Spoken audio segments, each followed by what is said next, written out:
Olá, pessoal! Tudo bem com vocês? Eu sou a professora Sheila e hoje a nossa aula será sobre português. Nós vamos iniciar esta aula trabalhando sobre a interpretação de texto. Então, a interpretação de texto nós usamos para tudo em nossas vidas. Nós usamos tanto para português, mas também nós usamos para matemática, para interpretar os problemas, né? Para história, geografia, enfim, tudo que nós formos fazer em nossas vidas, nós precisamos da interpretação para entender, para compreender, certo? Então, por exemplo, vocês vão fazer uma prova, vocês precisam estudar, vocês precisam compreender aquele conteúdo, aquele texto. Eu trouxe para vocês algumas dicas de como vocês devem realizar essa leitura e como também fazer a interpretação de textos. Então, a primeira dica que eu trago para vocês é que todos os textos podem ser interpretados. Esse ano, nós já aprendemos várias formas de interpretar o texto. Vejam bem, lá no primeiro bimestre, nós tínhamos um livro de literatura que ele era todo através de imagens. Nós interpretávamos a imagem para nós sabermos a história. Nós podemos interpretar piadas, contos de fadas, poesias, biografias, textos informativos, notícias. Então, toda forma de texto nós temos como interpretar. Leiam com atenção. Muitas vezes é necessário que nós precisamos ler mais do que uma vez, né? Então leiam quantas vezes forem necessários, prestando bastante atenção e com bastante calma. Segundo, quando vocês forem ler, respeitem os sinais de pontuação. Tem uma vírgula, dá uma pausa, o ponto final de uma frase é uma frase afirmativa, certo? Tem uma interrogação, leiam falando aquela interrogação, ou quando tem um sinal de exclamação, deem ênfase à exclamação. Se tem alguma coisa escrita entre parênteses, leiam as partes que estão entre parênteses, porque muitas vezes é a explicação ou é uma complementação do que está na frase. Então, essa atenção aos sinais de pontuação é muito importante. E ainda, nós aprendemos sobre acentuação gráfica. Se a palavra tem um acento, ela pode mudar o sentido da frase. Então, prestem bastante atenção, né, para que vocês possam fazer a interpretação de textos. Outra coisa ainda, realizem uma leitura do texto e depois, quando vocês forem responder as questões a respeito daquele texto, voltem no texto. Né? Você faz primeiro uma leitura do texto, depois você lê todas as perguntas ou algumas e volta sempre no texto para vocês fazerem essa ponte de ligação, para ter a certeza que aquilo que vocês estão respondendo está correto. Tudo bem? Hoje, nós vamos realizar a interpretação de texto de uma receita, porque nesse capítulo da nossa apostila nós estamos trabalhando as receitas, certo? Então, a professora vai ler para vocês, lá na página 58 da apostila. Número 1. A banana é uma das frutas mais consumidas no mundo. No Brasil, ela fica em segundo lugar e só perde para a laranja. Conheça uma receita com esta fruta. Doce de banana. Os ingredientes: 2 kg de banana nanica sem casca, 1 kg de açúcar refinado, um pedaço de fava de baunilha, que é opcional. Lembram que eu trouxe para vocês no dia da correção que a fava de baunilha são as sementinhas de baunilha. Geralmente nós usamos a essência. E açúcar para polvilhar. Então, essa parte aqui é dos ingredientes. Modo de preparo. Primeiro, coloque todos os ingredientes em uma panela ou em um tacho. Segundo, leve ao fogo brando até começar a desmanchar, misturando para que fique tudo bem uniforme e cremoso. Terceiro passo, mexa até começar a soltar do fundo da panela e deixe cozinhar por mais 10 minutos. Quarto passo, coloque em um tabuleiro, deixe esfriar, corte em tiras e polvilhe com açúcar antes de servir. E depois nós temos ainda o rendimento e o tempo de preparo. Então, cada parte da receita, ela tem a sua função. Os ingredientes, para você se preparar para fazer aquela comida. O modo de preparo, como você vai preparar, né? Como que você vai fazer. Depois vem o rendimento, quantas pessoas vão poder comer aquela receita. E por último, quanto tempo você vai demorar para preparar, certo? Vamos lá para a página 59. Quais são os ingredientes utilizados nessa receita? Vocês vão voltar lá, ó. A professora fez com vocês a leitura, mas agora nós temos a pergunta. São todos esses ingredientes para colocar. 2 kg de banana nanica sem casca, 1 kg de açúcar refinado, um pedaço de fava de baunilha e açúcar para polvilhar.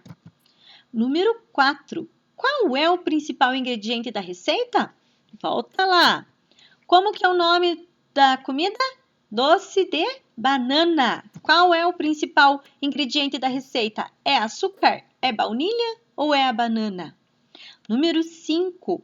Em que partes essa receita foi dividida?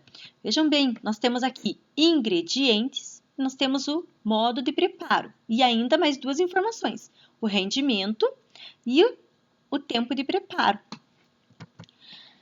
Número 6. Qual é a finalidade de cada parte da receita?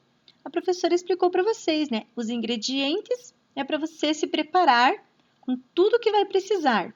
O modo de preparo é a sequência em que você vai preparar o alimento. O rendimento é quantas pessoas você vai conseguir servir. E o tempo de preparo é o tempo que você vai levar para preparar. Eu quero chamar a atenção de vocês que aqui, ó, na apostila tem uma piadinha. Você sabe quais foram as últimas palavras da banana? Macacos me mordam. Vejam bem, aqui nesta piadinha, nós podemos também realizar a interpretação. Por que a banana falou as últimas palavras, macacos me mordam? Por que é um macaquinho que está contando esta piada? Né? Então, também aqui por trás tem uma interpretação de texto, certo? Número 59, página 59, número 7. Em qual categoria de cardápio você incluiria essa receita? Essa receita é doce. Ela seria uma entrada? É um prato principal? Ou é uma sobremesa? Vocês vão assinalar ali o que vocês pensam que é, certo? Vamos agora para a página 59. Vou realizar para vocês a leitura, né, do modo de preparo. E já deixei aqui a página 60, porque para nós respondermos as questões da página 60, nós precisamos ler essa parte da página 59. Então, número 8. Leia novamente o modo de preparo. Primeiro, coloque todos os ingredientes em uma panela ou em um tacho. Leve ao fogo brando até começar a desmanchar, misturando para que fique tudo bem uniforme e cremoso. Mexa até começar a soltar do fundo da panela e deixe cozinhar por mais 10 minutos. E 4. Coloque em um tabuleiro, deixe esfriar, corte em tiras e polvilhe com açúcar antes de servir. Letra A. O que significam os números que aparecem antes de cada frase? A quantidade de ingredientes ou a ordem dos passos para fazer a receita? É modo de preparo, gente. Então, é a ordem dos passos. Letra B. Circule a imagem que representa um fogo brando. Gente, fogo brando é a mesma coisa que um fogo baixo. Qual dos 2 fogos estão mais baixo? Faz um círculo, tá bom? Página 60. Veja se conhece outras iguarias feitas com banana. Nós temos aqui a receita da cartola, que são fatias de bananas fritas cobertas de queijo assado, açúcar e canela. E outra receita, mineiro de botas, sobremesa feita com bananas fritas ou assadas, ovos e creme ou queijo de Minas. Qual dessas receitas você experimentaria? É pessoal, né? Qual das 2 você teria vontade de comer? Você vai colocar aqui o nome dela, tá bom? Número 9. Pesquise outra receita, cujo ingrediente principal seja a banana. Então, vocês vão realizar ali uma pesquisa, ou se vocês já souberem, coloca lá, vocês vão registrar no caderno a receita e depois deixar aqui anotado o título da receita que vocês escolheram. Tudo bem? Então, agora nós vamos para a nossa aula sobre flexão de número e gênero. Antes de eu entrar com vocês na flexão de número e gêneros, vocês sabem Quem é que vai fazer essa flexão? São os substantivos. Vocês se lembram o que é um substantivo? São as palavras que dão nome aos seres e objetos. Por exemplo, meu nome é Sheila. Então, o meu substantivo ele é próprio, porque ele é de um nome, de uma pessoa. Eu estou sentada em uma cadeira. Cadeira é um substantivo comum, né? Porque nomeia todos os tipos de cadeiras. Então, é um substantivo que vai fazer essa flexão, certo? De gênero. Um substantivo, ele pode variar em gênero, masculino e feminino, em número, aqui eu trouxe, ó, relógio ou relógios, né? Singular e plural, mão, mãos, o rosto, os rostos, e ainda grau, que quer dizer assim, por exemplo, casinha, casa, casinha. Então, quer dizer que aquilo que é grandão ou é pequenininho. Nessa parte da apostila, nós vamos abordar apenas os dois primeiros, tá? Gênero masculino e feminino e de números de singular ou plural. Tudo bem? Vamos lá, então. O que é a flexão de gênero? Os substantivos masculinos, eles são antecedidos. O que é isso, professora? Vem antes do substantivo o artigo o. E os substantivos femininos, eles são antecedidos, então antes deles vem o artigo a. Por exemplo, o sapo, a sapa. Entenderam? Aqui eu trouxe para vocês algumas regrinhas. Como eu já falei para vocês, a língua portuguesa, ela tem várias regrinhas, ela tem várias exceções e nós temos que ir aprendendo devagar, né? Então, a professora trouxe aqui para vocês algumas regrinhas e eu vou dar para vocês alguns exemplos para depois nós podermos realizar as tarefas da apostila, tá bom? A maioria dos substantivos tem duas formas, uma para o masculino e outra para o feminino. São os substantivos biformes. Então, que nem agora a professora falou, substantivos terminados em o, por exemplo, o sapo, daí quando vira, vai para a sapa, termina em a. Substantivos terminados em ão, mudam para ã. Por exemplo, o capitão, né? Vai mudar para a capitã, certo? Outros ainda, eles têm o ão, tem o a e vai para ona. Por exemplo, o chorão. Daí, se vai para o feminino, vai para a chorona, certo? Substantivos terminados em or formam o feminino com o acréscimo de a. Por exemplo, o doutor, a doutora, certo? Alguns substantivos terminados em or podem fazer feminino mudando essa terminação para eira. Por exemplo, o arrumador, a arrumadeira. Por que a professora trouxe para vocês esses exemplos? Porque, como existe essa flexão, vocês precisam saber mais ou menos como que vocês vão fazer essa mudança nas frases. Né? Quando pedir para vocês fazerem a flexão de gênero, então, por exemplo, o sapo pula na lagoa. Tem lá uma tarefinha.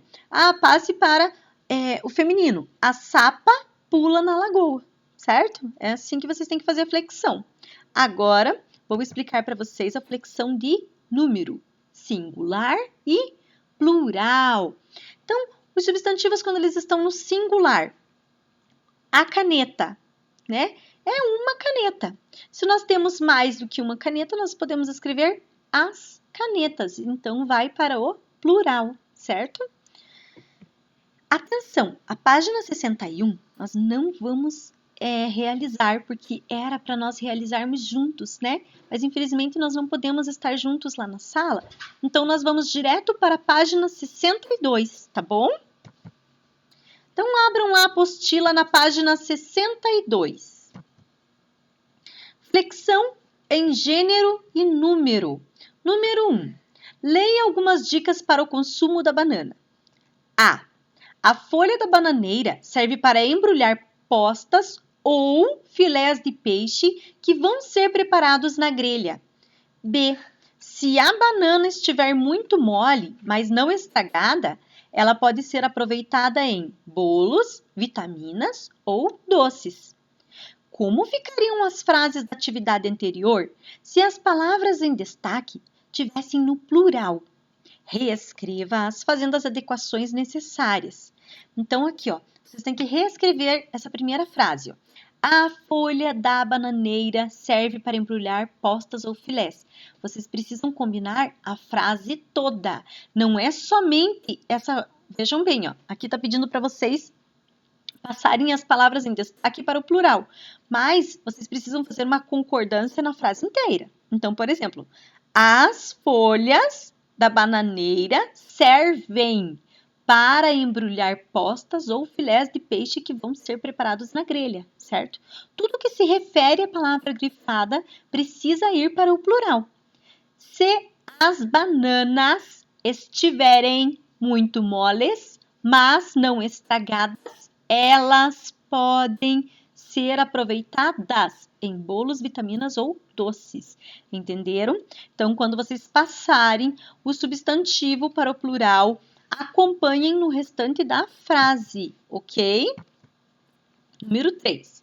Agora, reescreva a segunda dica, trocando a palavra em destaque pela palavra morango. Então, olha lá, ó.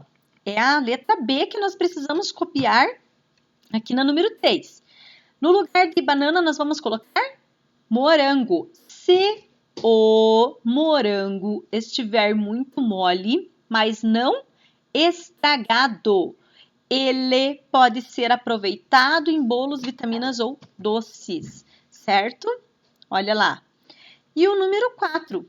Que adaptações foram feitas durante a reescrita da dica? Converse com o professor e os colegas e anote suas conclusões nas linhas a seguir. Então, olha lá, nós reescrevemos. Se o morango... Aqui nós temos várias adaptações. Nós precisamos adaptar a frase toda, onde tinha as preposições a, vai, o, certo? Se o morango estiver muito mole, mas não estragado, olha lá, ó, a palavra estragada foi para estragado. A palavra ela foi para a palavra ele. Aproveitada foi para aproveitado, certo? Então, vocês vão anotar todas essas adaptações que nós realizamos, certo? Página 63. Agora, reescreva no plural a frase da atividade 3. Então, lá na atividade 3, vocês vão colocar aqui a frase no plural. Vou voltar lá, ó. Se os morangos estiverem muito moles, mas não estragados, eles podem ser aproveitados em bolos, vitaminas ou doces, certo? Olha lá, a professora colocou aqui para vocês, tá bom? Então, se vocês passarem uma palavra para o plural, todas as palavras para o plural. E aqui na página 63 nós temos o cardápio. Agora chegou a sua vez de montar o cardápio. Para isso, siga os passos. Então, converse com o professor e os colegas sobre o cardápio que gostariam de produzir. Pode ser para um aniversário, um almoço, jantar ou outra data especial. Vocês vão preparar o cardápio de vocês. Anote em forma de lista os itens que integrarão o cardápio escolhido. Então, ingredientes, o modo de preparo. Então, vocês vão fazer uma receita e o cardápio. E aqui, vocês vão colocar lá, qual vai ser o prato de entrada? Qual vai ser o prato principal?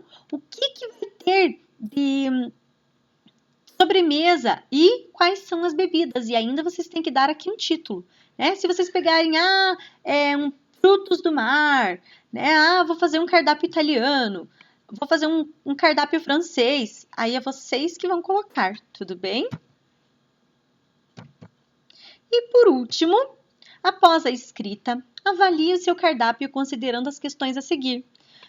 Se vocês colocaram todos os itens previstos que constam no cardápio, os alimentos estão elencados de acordo com esses itens, a refeição prevista no cardápio é atrativa, daí vocês que vão avaliar, né? Foi utilizado a letra maiúscula quando necessário, início de frase, o nome, certo? As palavras estão escritas corretamente? Aí vocês vão analisar aqui, tudo bem? Pessoal, por hoje é só. Não esqueçam de estudar para nossas atividades avaliativas da próxima semana. Um grande beijo, pessoal, e até a nossa próxima aula!